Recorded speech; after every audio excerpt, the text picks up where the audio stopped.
नमस्कार, मैं हूं प्रभु चावला और तीखी बात में आज बारी है भारत के विदेश मंत्री सलमान खुर्शीद की। अब विदेश मंत्री से बात करूं या राजनीति नेता से बात करूं? कोई अलग अलग तो हम लोग नहीं होते ना, कि हमें कोई स्प्लिट पर्सनालिटी नहीं है, तो कभी एक बात पर ज्यादा प्रोजेक्शन होता है, कभी दूसरी बात पे, लेकिन एक ही पर्सनालिटी है, एक ही व्यक्तित्व है। आप पहले तो राजनेता है ना, चुन के नहीं, पॉलिटिशियन नहीं होंगे तो मंत्री कैसे बनेंगे? सबसे पहले तो इंसान है, सबसे पहले इंसान है, उसके बाद इंसान तो नहीं होते, फिर तो इंसान के अलावा तो कोई हैवान तो आ नहीं सकता राजनीति में। बस यही लोग कहते हैं हैवान है, हैवान आ सकते हैं, ऐसा कौन कह रहा है कि हैवान नहीं आते? पर एक बात, आज के माहौल में देश में जबकि स्वतंत्रता हो गया, 66 साल खत्म हो गया, मेरे को लगता ये है, या बाकी लोगों को भी लगता होगा, मैं अपना व्यक्तिगत, तो मैं राष्ट्र की बात नहीं कर रहा, नेशन की बात नहीं कर रहा, मैं प्रभु चावला की बात कर रहा हूं। प्रभु चावला ये समझते हैं कि आज जो है आपके UPA 2 में सुरक्षा नीति के ऊपर कूटनीति हावी है। ये देखिए, ये बहुत कठिन आपने प्रश्न कर दिया। अगर इस पर मैं बहुत विस्तार से बात करूं तो कठिन का सवाल नहीं, कठिन इसलिए नहीं, आप देखिए, आपका कोई प्रश्न जो है वो सरल नहीं होता है और कठिन इसलिए कह रहा हूं कि मैं इस पर विस्तार से बात करूं तो मैं वो बातें मुझे कहनी पड़ेंगी जो सुरक्षा नीति से जुड़ी हुई बातें आमतौर पर सामरिक रूप से नहीं कही जाती, जो विदेश मंत्री नहीं कहते। नहीं, कोई भी नहीं कहता, वो रक्षा मंत्री भी नहीं कहते, इसलिए कि बहुत सारी बातें। रक्षा मंत्री कुछ नहीं कहते, तभी तो लगता है कि विदेश मंत्री डिसाइड कर रहे हैं। नहीं, ऐसा नहीं है। देखिए, वो बड़े अनुभवी हैं और हमसे सीनियर हैं और हम उनके पद चिन्हों पर चलते हैं और हम ये मानते हैं कि जो निर्णय वो लेंगे बहुत सोच समझ के और सूझबूझ से वो निर्णय लेंगे, जिससे हम सशक्त होंगे, हमें मजबूती मिलेगी विदेश नीति को आगे बढ़ाने में। सोहन भाई, आपने सवाल का जवाब तो दिया नहीं मेरा, कि आपकी सलाह के बिना सुरक्षा नीति इस देश में नहीं चल रही। पहले ये होता है सुरक्षा नीति डिसाइड कर दे कि विदेश नीति क्या होती है। समन्वय से चलती है, परामर्श से चलती है और एक दूसरे पर निर्भर होकर चलती है। ये अलग अलग नहीं चल सकती है, इसलिए कि सुरक्षा से ही संबंधित विदेश नीति का एक बहुत बड़ा भाग है, एक बहुत बड़ा पहलू विदेश नीति का सुरक्षा से संबंधित। नहीं, सुरक्षा नीति को बचाने के लिए अच्छी विदेश नीति को सैक्रिफाइस करना चाहिए कि नहीं करना चाहिए? नहीं, अच्छी विदेश नीति की क्या बात कर रहे हैं? सामरिक व्यवस्था। Good economics is bad politics, कई बार कहते हैं लोग। मैं कहता नहीं, good politics is good economics. सामरिक व्यवस्था विदेश नीति का हिस्सा होती है और सामरिक व्यवस्था सुरक्षा नीति से जुड़ी होती है और उसका एक अंग होती है। तो इसलिए ये कैसे कह सकते हैं कि आप सुरक्षा को भूलकर विदेश नीति को आगे बढ़ाएं या विदेश नीति को भूलकर आप सुरक्षा को देश हित में किसकी चलनी चाहिए, सामरिक नीति की या कूटनीति की? कभी देश हित में सामरिक नीति और कभी देश हित में कूटनीति, लेकिन कूटनीति का अपना कोई लक्ष्य नहीं होता है। कूटनीति का असल लक्ष्य होता है सामरिक सुरक्षा, देश की सुरक्षा बना के रखना, या देश के, और अगर आप मानिए देश के लिए आप अगर देश के उद्योग को आगे बढ़ाने में या अर्थव्यवस्था को आगे बढ़ाने में अगर विदेश नीति का एक बहुत बड़ा एक योगदान रहता है, तो अंततः वो जाकर कहां रुकता है? वो जाकर सामरिक देश का जब अस्तित्व खतरे में हो, देश के जवान खतरे में हो, तो उसमें कूटनीति नहीं। मैं वैसे अभी क्या कौन कहता नहीं है, ऐसा है कोई दुखद घटना घट जाए जो हमारे पड़ोस में, नहीं एक घटे, कई घटे, तो उस पर हमें कहीं ना कहीं दृढ़ संकल्प के साथ हमें उस पर कोई कार्रवाई करना, ये हमारा कर्तव्य और दायित्व बन जाता है और वो हम करते हैं।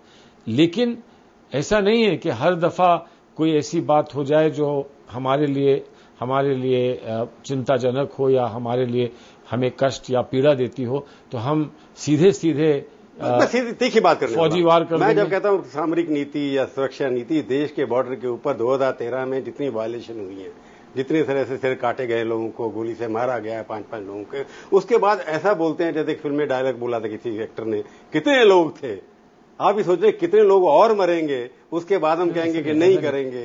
इस तरह का इंप्रेशन जाता है, हो सकता है गलत हो। ऐसा नहीं है, देखिए ऐसा है, जो कुछ होता है ऐसा लगता है कि आप डरते हैं। ना, इसका प्रश्न नहीं होता। जो भी सीमा पे होता है, लाइन ऑफ कंट्रोल पे होता है या लाइन ऑफ एक्चुअल कंट्रोल पे होता है, कि हमारे 3 व्यवस्था के तीन रूप हैं। एक लाइन ऑफ कंट्रोल है जो पाकिस्तान के साथ है, सीमा है जो सबके साथ है, और लाइन ऑफ एक्चुअल कंट्रोल है जो चीन के साथ है। कहीं भी कुछ हो और उसमें ये तो एक वास्तविकता है कि अगर वहां पर कोई ऐसी बात होती है जो व्यवस्था के अनुकूल नहीं है, तो फिर हम ये मानेंगे कि हमारी सामरिक व्यवस्था पर प्रश्न चिन्ह लगता है।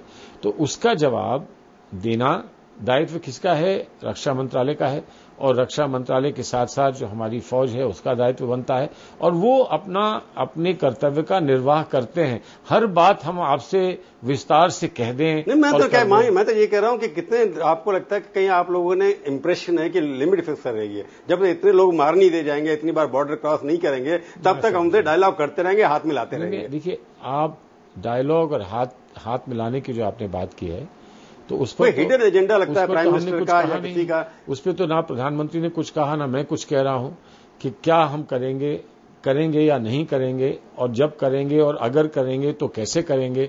इस पे बहुत सारे प्रश्न हैं अभी, और वो सारे प्रश्न के उत्तर तभी आएंगे जब हम पूरी व्यवस्था में जो भी कुछ हुआ है और जितने घटनाक्रम घटे हैं उन सब का पूरा ब्यौरा लेकर उनको समझ के अभी तक की सलमान भाई जो घटनाएं हुई हैं आज की डेट तक, आपको लगता नहीं कि उसके विरुद्ध में आपको कोई ना कोई ऐसे कदम उठाने चाहिए कि हम आपसे बातचीत नहीं करेंगे? नहीं, अभी उस पर आते हैं। अभी एक ऐतिहासिक बात बताएं, घुसपैठ हुई थी हमारी आजादी के बाद, कश्मीर में घुसपैठ हुई थी। हमारी फौज को पंडित जवाहरलाल नेहरू ने यहां से भेजा, श्रीनगर गई, और उन्होंने घुसपैठियों को फिर बारामुल्ला से पीछे दौड़ाया और फिर रोक लिया। फिर जहां जो भी कारण था कि हम रुके। अगर नहीं रोकते तो शायद आप ये समस्या नहीं होती। लेकिन उसके बाद बातचीत का दौर चला। उसके बाद 65 में लड़ाई हुई, 71 में लड़ाई हुई, और उसके बाद बातचीत का दौर चला। तो ऐसा नहीं आप लकीर खींचकर ये कह सकते हैं कि एक दफा आपके लिए एक कष्टदायक कोई ऐसा मामला हो जाए जिससे पूरे देश को बहुत पीड़ा हो, लेकिन उसको समाप्त करने के लिए बातचीत नहीं होगी, ऐसा तो नहीं होता। लेकिन ये समय उचित है कि नहीं? सलमान जी, आप तो विदेश मंत्री हैं, सवाल ये है, कहते हैं कि हर जगह फैसले होते हैं। आप अमेरिकन मॉडल इकोनॉमिक्स का फॉलो करते हैं, उनकी बात को सुनते हैं, उनके लिए एफडी खोलते हैं, उनके लिए सब कुछ करते हैं। अमेरिका ने एक स्नोडन के लिए पुतिन से बातचीत करने से मना कर दिया। सिर्फ एक जैसे सर्वेलेंस की बात है, और आपके यहाँ सैकड़ों बार डिस्कशन हो गया, और आप उसके बाद कहते हैं हम तो बातचीत जारी रखेंगे। मैं अमेरिका पर टिप्पणी करूं कि उनकी नीति कैसी है, वो उचित नहीं होगा। लेकिन मैं एग्जाम्पल दे रहा हूं। मैं भी आपको एग्जाम्पल देता हूं, उदाहरण देता हूं, हिस्टोरिकल उदाहरण देता हूं। वियतनाम में घमासान हुआ, वियतनाम में कितना कष्ट पहुंचा होगा अमेरिका को, लेकिन बातचीत हुई कि नहीं हुई? तो छोड़ के भागे हो, और क्या? ईरान से भी भाग जाएगा, जैसे इराक से भाग जाने वाले, बातचीत हुई, अफगानिस्तान से बातचीत पहले, वो उनका देश तो था नहीं। अच्छा, पहले बातचीत इस पर हुई कि बातचीत की जो मेज होगी वो कैसी होगी, और उसके बाद बातचीत। वो तो उनका अपना देश है। मैं बात कर रहा हूं जब उनके देश का इंटरेस्ट खतरे में पड़ा स्नोडन की वजह से, उन्होंने पुतिन को कहा हम बातचीत नहीं करेंगे। नहीं, आज तालिबान के साथ बातचीत हो रही है, नहीं हो रही? वो तो दूसरे का देश है ना। मैं अपने नेशनल इंटरेस्ट की बात कर रहा हूं। आपके नेशनल इंटरेस्ट में है कि पाकिस्तान से बात करनी चाहिए, नहीं कि मैं पूछो बात करते ही क्यों? नहीं, आपको 26/11 के लोग वापस नहीं करते? वो नहीं, कौन कहता है कि वापस नहीं करेंगे? हमारा इस पर हमने ये कह रखा है कि जो 26/11 में जो हमारे साथ बिट्रेल हुआ है, जो धोखा हुआ है, हम उसका जवाब लेंगे, और ये हमारा संकल्प है कि हमको इसका जवाब मिले। तो अब मैं आपसे तीखी बात कर रहा हूं, आप अभी कन्विंस्ड हैं कि पाकिस्तान जो है वहां के स्पॉन्सर टेररिज्म, वहां पर कैंप खत्म हो गए हैं, या खत्म करने की कोशिश की जा रही है, या है?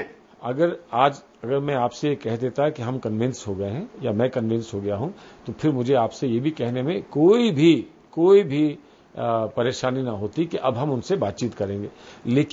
लेकिन अभी इन सब चीजों पर अध्ययन करने की आवश्यकता है। मतलब टेररिस्ट कैंप है कि नहीं है वहां? नहीं, अभी हमारा ये मानना है कि भारत पर उनकी धरती से, या जहां पर वो बैठे हैं वहां से भारत पर आक्रमण होते हैं, या भारत पर हमले होते हैं जिसमें कि आतंकवादी हैं, ये हमारा मानना है। और हम ये चाहते हैं कि इस पर वो अंकुश लगाएं, हम ये चाहते हैं कि इसको वो समाप्त करें, और हम ये उम्मीद करते हैं कि नई सरकार आई है जिसने हमें सरकार में आने से पहले और सरकार में आने के बाद बहुत सकारात्मक।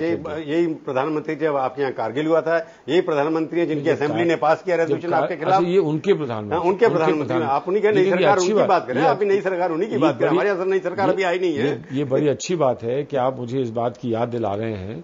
बड़ी अच्छी बात है, क्योंकि उस समय बातचीत हम नहीं थे कर रहे थे, उस समय बातचीत भारतीय जनता पार्टी कर रही थी।